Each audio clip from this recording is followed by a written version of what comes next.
Hello champion, जय हिंद, वंदे मातरम। तो एक वीडियो रहेगी साथियों हिमाचल प्रदेश टीजीटी के रिगार्डिंग। तो बहुत सारे सवाल आ रहे हैं साथियों। इससे पहले जो हमने वीडियो अपलोड की थी उसके कमेंट बॉक्स में लगातार कमेंट आ रहे थे कि भाई कुछ आपने चीज़ें स्किप कर दी है। तो इसमें ए टू जेड हम पूरी कवर करने की कोशिश करेंगे। तो जितना हमें लग रहा है साथियों, 3 या 4 महीने के बाद आपका पेपर हो जाएगा। जो पिछले एग्ज़ाम के सिनेरियो है, चाहे हम पीजीटी एग्ज़ाम की बात करेंगे, कनेक्टर की बात करेंगे, चाहे हिमाचल प्रदेश पुलिस का जो भी हाल ही में पेपर हुआ है, अभी उसकी डॉक्यूमेंट वेरिफिकेशन चली हुई है साथियों। 26 तारीख को मंडी वाले बुलाए हैं, अलग-अलग तारीख को अलग-अलग डिस्ट्रिक्ट वाले बुलाए हुए हैं। तो पहली हम बात करेंगे कि जो पेपर होगा टीजीटी का, उसको कंडक्ट करने वाली बॉडी कौन है? वो है एचपीआरसीए, राज्य कर्मचारी चयन आयोग, एचपीआरसीए। तो जो हमीरपुर में स्थित है साथियों। तो ये आपको पता है। और पेपर किस एजेंसी को सौंपा जाएगा? तो कोई एजेंसी दोस्तों फाइनल नहीं हुई है। कुछ बोल रहे हैं ऑफलाइन पेपर होगा, कुछ बोल रहे हैं कि ऑनलाइन पेपर होगा, कुछ ऑफलाइन ओएमआर सीट पे पेपर होगा। तो ये संशय बना हुआ है कि पेपर किस मोड में होगा।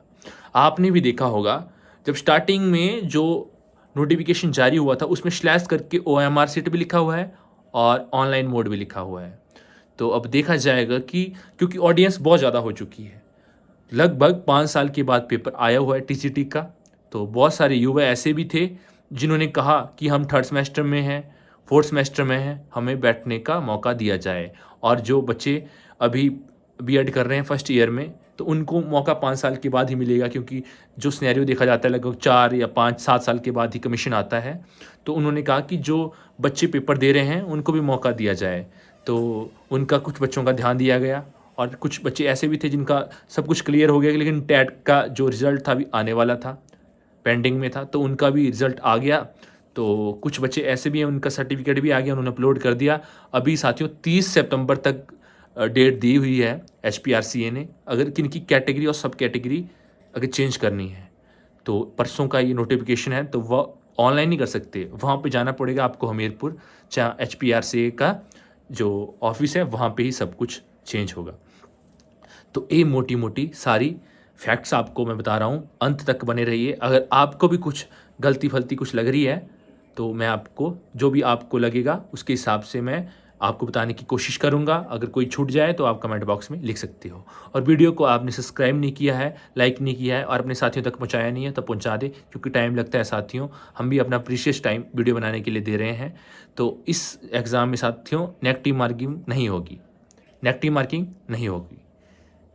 तो जितने भी साथी द्वंद्वग्रस्त थे कि इस पेपर में नेगेटिव मार्किंग होगी, भाइयों बता दो बता दो बता दो, तो इसमें नहीं होगी नेगेटिव मार्किंग।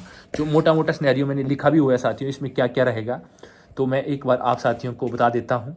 इसमें टोटल जो क्वेश्चन रहेंगे 200 क्वेश्चन रहेंगे और मार्क्स 100, हाफ मार्क्स रहेंगे। और जो टीजीटी आर्ट्स वाले हैं उनके लिए मोटा मोटा जो मैंने 3-4 जो कमीशन हुए हैं उनका एनालिसिस करके जो आपको बताया है, टीजीटी आर्ट्स वाले सुन लें कि हिंदी के 20 क्वेश्चन, इंग्लिश के 20, इकोनॉमिक्स के 20, हिस्ट्री के 25, पॉलिटिकल साइंस के 20, ज्योग्राफी के 20, एचपी जीके के, रीजनिंग के 6 क्वेश्चन, करंट अफेयर के 12 क्वेश्चन और जो साइकोलॉजी के 15 और जनरल साइंस के 10। तो बाकी टीचिंग इसमें बोला है, टीचिंग जो आपके सब्जेक्ट रहेंगे जैसे इंग्लिश आपकी होगी या इंग्लिश सोशल साइंस या कोई भी होगी आपकी, चाहे मैथमेटिक्स है, चाहे इसके अलावा मेडिकल वाले जितने भी अभ्यर्थी हैं तो वो अपने हिसाब से देख लें। ये रहेगा, क्योंकि इन्होंने फाइनल अभी बताया नहीं है सिलेबस, लेकिन मोटा मोटा जो मैंने टीजीटी आर्ट्स का किया था मोटा मोटा आप अंदाज़ा लगा सकते हैं कि ऐसा ही रहेगा। क्योंकि 3-4 कमीशन हुए हैं, छांटने में टाइम लगा, तो ये आपको बता दिया। इसका फ़ोटो भी लिया हुआ है, अगर किसी को चाहिए होगा तो आप व्हाट्सएप कर सकते हैं कि आप हमें बताने की कोशिश करें। तो एजेंसी फाइनल अभी हुई नहीं है। आए दिन अखबार न्यूज़ चैनलों में चला रहता है कि टीजीटी कमीशन की इतनी वैकेंसियाँ, और यहाँ पे नीचे भी लिखा होता है कि एजेंसी अभी फाइनल नहीं हुई है। तो जो पिछला सिनेरियो था लगभग 4 महीने या 3 महीने के बाद ही पेपर होता है कंडक्ट, तो अभी चला हुआ सितंबर का महीना, 30 तारीख अपडेट करने को दिया है टाइम। हर कैटेगरी सब कैटेगरी किसी की चेंज है, तो इतने दूर से कौन जाएगा? अगर किसी की किन्नौर या चंबा या मंडी से हो ही गई होगी, सराज किसी की कैटेगरी गलत होगी जब उन्होंने फिल किया था, तो हमीरपुर कौन जाएगा? क्योंकि रास्ते बंद हैं। तो इनको ऑनलाइन ही देनी चाहिए थी सुविधा, अगर क्योंकि बच्चों का अभी टैट भी आ रहा है, कई बच्चों का जिनका 4th सेमेस्टर था, जिन्होंने अभी हाल ही में पेपर क्वालिफाई किया है टैट का, जो एजुकेशन बोर्ड में कोई वेरीफाई करके भी आए हैं, तो वो भी बोल रहे हैं कि हमें वेरीफाई करने का चांस दिया जाए ऑनलाइन। तो चलो ये रही बात उनकी बात की, क्योंकि हमने भी कॉल की तो उन्होंने बोला आप एलिजिबल हैं, लेकिन उन्हें रिटर्न में कोई देने से मना कर दिया। डॉक्यूमेंट वेरिफिकेशन में ऐसा नहीं हो कुछ गड़बड़ हो जाए, लेकिन ऐसी कोई खुदा ना करे कि ऐसा कुछ हो जाए। तो ये मोटी मोटी आपको बता रहे हैं। मिनिमम आपके पास अभी 70 से लेकर 80 दिन बचे हुए हैं, अच्छा खासा समय पड़ा हुआ है। अगर किसी ने भी अभी तक तैयारी नहीं की है, और कई साथियों के ऐसे भी हैं जिन्होंने डीएसएसबी के पेपर भी भरे हुए हैं, इसके अलावा एसएससी के पेपर भी भरे हुए हैं, और कई साइड बाय साइड बैंकिंग के पेपर भी भरे हुए हैं। वो क्लैश भी हो रहे हैं क्योंकि उनको पढ़ने का टाइम नहीं मिल रहा है। जो आपको लग रहा है कि हम क्वालिफाई कर पाएंगे तो उसकी तैयारी करो, क्योंकि नौकरी आज के युग में, क्योंकि उपयोगिता वाला दौर है, उपयोगिता जो बंदा जिससे भी काम है उसी की वाह चल रही है, और किसी का कुछ भी लेना देना किसी को नहीं है। तो नौकरी पक्का हासिल करें। चाहे टीचिंग में, कईयों का फैशन है कि टीचिंग में जाना है तो बड़ी तैयारी कर रहे हैं 7-7 8-8 सालों से भी। हमारे इर्द गिर्द कुछ ऐसे बच्चे भी हैं जिन्होंने जैसे प्राइवेट स्कूल ज्वाइन कर लिया था वो भी छोड़ दिया है, और कुछ कंपनियां वगैरह छोड़ के तैयारी कर रहे हैं। एक पोस्ट अगर मान लो लग गए हैं तो आपको बताए, बोलते हैं गवर्नमेंट नौकरी चाहे कैसी भी हो, नौकरी तो अपने पापा की भी बुरी होती है। तो सभी तैयारी कर रहे हैं। तो ये मोटी मोटी आपको जो पिछले वीडियो में रह गई थी कि ऑनलाइन होगा ऑफलाइन, अभी इसके बारे में कंफर्म नहीं है। सेकंड, सिलेबस के बारे में कोई बताया नहीं गया नहीं है कि क्या सिलेबस रहेगा। आप PYQ करके देख सकते हो, एनालिसिस करके कि क्या क्या सिलेबस हो सकता है। इसके अलावा कुछ साथी ऐसे भी थे पूछ रहे हैं कि हमारा टैट हमने वही वेरीफाई करके डाल दिया है डिजी लॉकर, तो भाई आप वैलिड है अगर डिजी लॉकर वाला आपने अपलोड कर दिया है।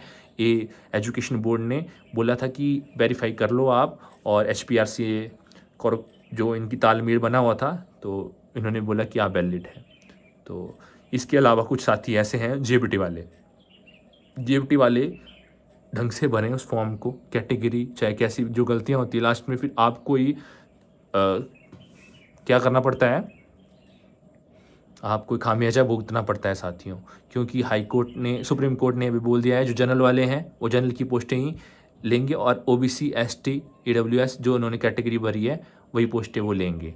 तो कई बार ऐसा देखा जाता था कि क्योंकि जनरल कैटेगरी वाले अभ्यर्थी की पोस्टें कई SC वाले अगर आते थे तो वो ले लेते थे जनरल कैटेगरी की, और जनरल कैटेगरी अगर SC की खाली रहेगी तो जनरल वाले उसमें इंक्लूड हो जाते थे।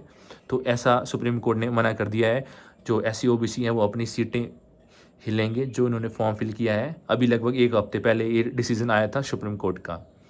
तो सिलेबस करते रहें, ऑल द बेस्ट। और मेन है कि टाइम का आप कैसे मैनेज करते हैं, टाइम को प्रबंधन कैसे करते हैं, और अनुशासन में कैसे रहते हैं, क्योंकि निरंतरता ही आपको सक्सेस की ओर ले जाएगी अगर आप निरंतर पढ़ेंगे। क्योंकि बहुत सारा सिलेबस है इसमें TGT का। जैसे आर्ट्स वाले 12 सब्जेक्ट पढ़ने पड़ रहे हैं उन बच्चों को, क्योंकि उनको क्या पता था इतनी जल्दी आ जाएगा। कुछ साथी नेट की तैयारी कर रहे थे, कुछ साथी अदर स्टेटों के एग्ज़ाम की तैयारी कर रहे थे, कुछ सेंटर के एग्ज़ामों की तैयारी कर रहे थे, कुछ CTET की तैयारी कर रहे थे कि हमारा CTET निकल जाए। तो द्वंद्व मचा हुआ है। अब कई बोलेंगे कि हम कोचिंग लेना चाहते हैं, क्योंकि वीडियो में लिखते हैं नीचे भाई हमें बताओ कि हम क्या करें। तो भाई जो आपको लग रहा है, जो आप एफर्ट कर सकते हो, क्योंकि मीठा जो आप बनाते हो मीठा उतना ही मीठा हो जाता है जितना उसमें मीठा डालते हैं। तो अपनी सफलता के लिए जो भी आप प्रयास कर सकते हो, एफर्ट कर सकते हो, वो करें ताकि आप सक्सेस हो जाएं भाइयों। तो इसी के साथ खुश रहें, आबाद रहें और मेहनत करते रहें, क्योंकि अगर आप थोड़े थोड़े बूंद बूंद से ही घड़ा भरेगा साथियों, थोड़ा थोड़ा पढ़ के, क्योंकि अगर लास्ट में अगर मेहनत करेंगे आप तो फिर लास्ट में पछतावा नहीं होगा कि हमने मेहनत नहीं की थी। तो लगातार मेहनत करें। ये लास्ट वीडियो रहेगी TGT कमीशन के रिगार्डिंग। इसके अलावा कोई वीडियो अभी अपलोड नहीं की जाएगी साथियों। जितने भी साथी पूछ रहे थे तो उनके लिए स्पेशल वीडियो बनाई जा रही है। आने वाले दिनों में साफ़ हो जाएगा, एजेंसी फाइनल हो जाएगी। तो हो सकता है 2-3 हफ्तों में आ जाए फैसला कि ऑनलाइन होगा कि ऑफलाइन। पेपर जैसा मर्जी हो, आप तैयारी करते रहें, चाहे ऑनलाइन हो चाहे ऑफलाइन हो। ऑल द बेस्ट सभी साथियों को, और मेहनत करने से मत भागें, क्योंकि साथियों मेहनत करना आसान है, पढ़ना आसान है, मजदूरी करना बहुत मुश्किल है साथियों। तो पढ़ो, अभी मौका है। आपके परिवार ने भी आपका साथ दिया है कि पढ़ लो। तो कईयों की इसके बाद, इस कमीशन के बाद शादियां हो जाएगी, कईयों को प्राइवेट नौकरियां करनी पड़ेगी। तो इससे अच्छा है कि ये मौका मिला है, इसको ग्रैब करो, पकड़ो इसको और डट जाओ। ठीक है साथियों, जय हिंद, वंदे मातरम। अगर थोड़ी भी आपको इन्फॉर्मेटिव लगी होगी वीडियो, अपने साथियों तक पहुंचा दीजिए, और लाइक शेयर सब्सक्राइब। आपका अपना चैनल है। जय हिंद, वंदे मातरम।